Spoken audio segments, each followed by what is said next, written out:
Hello, everyone. Welcome to another interview for our Community of Practice. I'm here with Pierre. Hi, Pierre. Thanks for joining us. Yeah, thank you, Harry. Pleasure to be here with you. Thank you. Appreciate it. Pierre, I've been talking about you and your courses in my blog and websites, and I'd like you to introduce yourself to our community, and then we'll get into the discussion of mindfulness at work. Yeah, thank you. Thank you. Yeah, just a quick intro because I want to get to the topic, which is really the core reason we're here. So I've started in technology and business and starting companies in Silicon Valley. And then at some point I realized, there's so much that happens inside of us that influences how well we show up, how we produce great products or not, how we manage our projects and people. So I started this research about the people side of accomplishing things. And that led me to eventually to mindfulness and how mindfulness can be a big part of helping us be more accomplished and more successful and yet deal with the ups and downs more skillfully. So I've been working on mindfulness at work being a topic that I've been working on for some time, and it's been a great pleasure and also just great to see the impact that it has on people. Great. Yes, because people hear about mindfulness, and every time you use the word, oh, you got to be more mindful or pay attention or be present when we're talking and focusing on a problem, they might even get condescended and offended that, oh, I'm mindful. What do you mean being mindful? And I've been actually hearing that for many, many years because, as you know, with my doctorate in business administration, we do a lot of discussion about human behavior and personality differences and how people operate, think, and make decisions. And it wasn't until I took your 21-day e-course and your mindfulness at work and mindfulness at home course that I understood what mindfulness is. And I'm actually a person that prays a lot and does meditation since I was a kid with karate, as I mentioned to you in one of the courses. And I always try to focus. But the courses were very valuable to me. Can you just give us like a little bit of flavor, why and how it helps people, especially the people at work? Yes. So I totally agree with that, Harry, that we hear mindfulness everywhere. And sometimes this takes away from the value because you think like, oh, it's just another word and another cliche. So the idea behind mindfulness is to cultivate and nurture our ability to notice more closely what's going on inside, like what are the emotions that are happening as we go through our day and as we interact with people. What are the thoughts behind the scene that basically tend to govern our life, but we may not be aware of them, all the self-talk and the ideas and the beliefs, and then what's going on in our body. So this is what the mindfulness journey is about, is to really be able to start to pay attention to all this and become more aware of it. And then with that awareness comes our ability to work through the challenges and the difficult feelings and emotions and sensations and thoughts and be much more in harmony with ourselves and with other people and be much more productive. So it's a journey, it's a practice. It's not something you can just be. It's something to cultivate and nurture. And that's why the mindfulness practices become essential in achieving those things I described. That's really nice. Actually, the reason I say this is because you've done a lot of courses and classes in Stanford. I know you have few of them right now in Stanford University. You're doing few courses right now. And whenever we talk about mindfulness and meditation and being mindful and at work, people feel these emotional things are not manly enough or serious enough. And I've noticed in most of your courses, we don't have that many men attending those because it's like they feel soft and mushy maybe if they talk about these kind of stuff.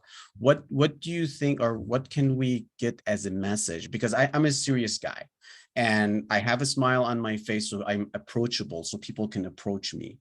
However, it doesn't mean I'm silly or I'm trying to avoid serious work. It means that I'm happy where I am, and if I see things not going the way that I think should go, then I become serious, and you're going to see me lose my smile. And seriousness and focus is two different things. Seriousness and happiness is two different things, and how you balance between those and how you can get your team to be productive and efficient by being approachable, being in a safe environment to talk to each other. Those are the kind of stuff that I try to promote in my team, because I'm from construction. So I've been in the field, I've been in the office, I've seen both, you know, cultures and differences. And I'm trying to promote that there is a way that you can balance these and you can achieve serious work results and products or services with being happy and joyful at where you're working, because you feel content and you feel that you have harmony, as you mentioned, between yourself and the environment that you're within.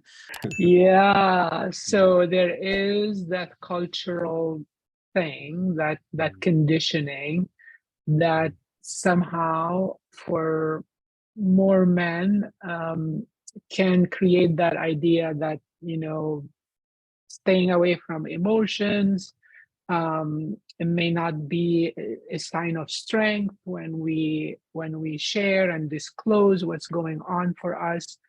So that does show up, as you mentioned, Harry, and in those efforts. Over time, I'm encouraged. I'm seeing more and more men taking on that journey, and I think it's a matter of time. I think things are loosening up, and they will, as everyone starts to become more aware of how powerful, being more in touch with what's going on for us, how much more powerful that can be. So yeah, this is a continued, our mission, you and I, is to continue to bring that awareness and hopefully over time succeed in having more and more of our gender into the journey.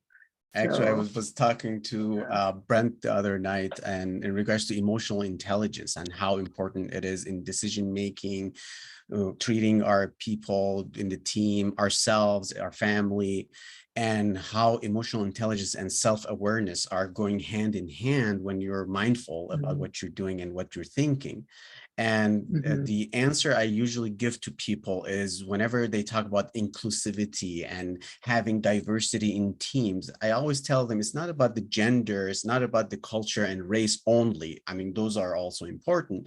However, my inclusivity is the spectrum of people thinking different. It's more like, as you said, because the culture that we're in, maybe, or the settings that we are in the business, it sounds as if these are not serious stuff. These are fun things, and we're a serious organization, and safety is very important to us, and we need to be very careful about our safety. I always tell them horseplay is different from having fun. Horseplay is different from being happy at work. When you're happy, you bring issues, problems to the people, and you talk about them, and it's discovered, and you can prevent from happening, and you don't go through the blame game. But once you hide it because you're serious, you're unapproachable, people can't come to you with their concerns that I don't know something, can you help me, teach me, show me? It's going to make the environment a dangerous environment to work in. yeah, what I want to add to that, Harry, is we've talked about the internal piece, like being more aware internally. And you've alluded to the external piece, which is being more aware of other people's emotions and styles and ways of doing things, and treating both of those with that kindness and compassion, so that we can connect and feel like we can be helping each other. So whether it's a project at work, whether it's a community endeavor that we're doing, and whether it's a big social problem that we all see, and whether it's just a one-on-one relationship with someone at home or at work. So yeah, there's the internal side, and then there is the external side where we start to see things differently and look at relationships differently. So yeah, that. it's the future of work is mindfulness, because Especially. if we don't bring those qualities and those skills, all the process part and the technology part are going to be much more challenging. So if we really get the people part in place, it's going to facilitate everything else. Interesting. That's great. That's a great note to finish our conversation. I'd love to continue this discussion because I can find a lot of good learning experiences from you and maybe success stories of how you applied it in other organizations. And maybe you can share that with us so we can benefit as a community as we discuss these different topics. Thank you very much, Pierre. I appreciate your time and I hope that we can see you again. Thank you, Harry, and best Thank you. wishes. This is great work you're doing. So best wishes with it all. Thank Take you. care. Appreciate it.